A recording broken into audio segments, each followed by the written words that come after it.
Preview.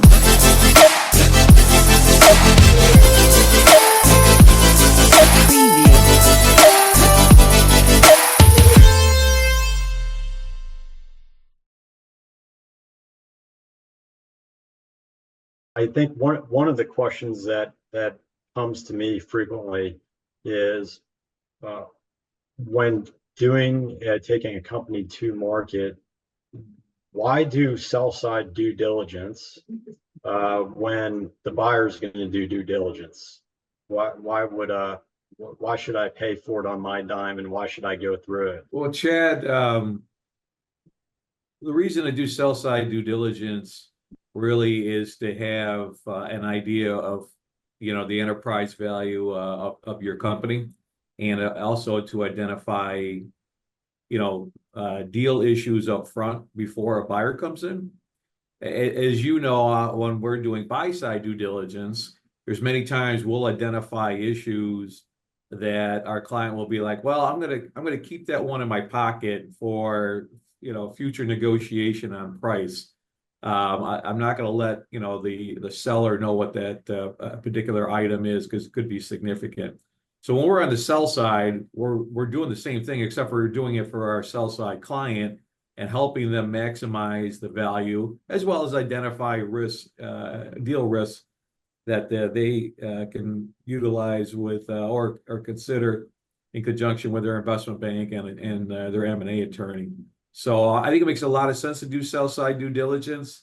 Yes, a buyer is going to come in and do theirs as well, but at the end of the day, there's going to be differences there in value, and probably in adjusted EBITDA, and we're trying again to maximize the value for our seller client. What if you have a client say, like, hey, you know what, I have an audit done. Why would I do sell side due diligence if I have an audit? Like, what's the difference between like sell side due diligence and an audit per se?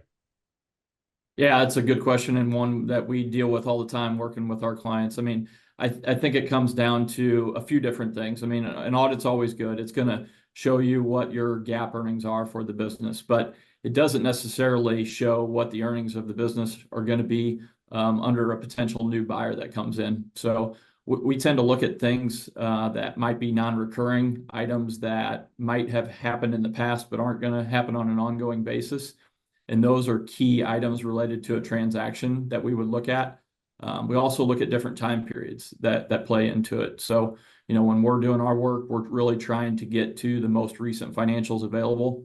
And, your audit might be some historical period that might not match up with the period that's going to be most relevant for the quality of earnings and for the transaction as a whole. Back to your previous question, the other thing I'd say, simply put, is, do you really want a buyer to come in and potentially know more about your financials than you do yourself? And I would hope that's not the case. And by preparing with the sell side quality of earnings work, you ensure something like that doesn't happen. The good thing on having an audit done is, yes, it's in conjunction with U.S. GAAP, and that's what the opinion is on.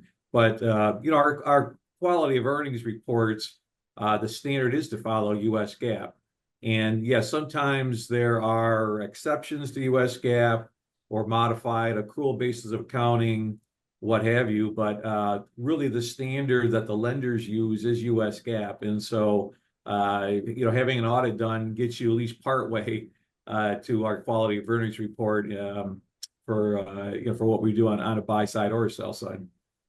Yeah, and I tend to I think for me too, in talking about the difference between audit and a quality of earnings report or a due diligence report, an audit also has another use too, in terms of setting the behavioral tone of the financial reporting at that company. You go through an audit, it helps you structure your financial reporting, and what GAAP is.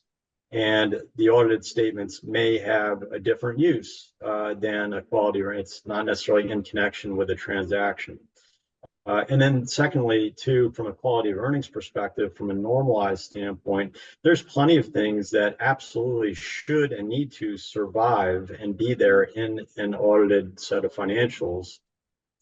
but they won't be there for a quality of earnings report, such as non-recurring items or the pro-forming of a mid-year acquisition that was added on to the company to go back to the beginning of the historical period. So you have kind of the apples to apples, year to year comparison. So there's a lot of different, reasons. They both have their place, absolutely. But there are definitely differences.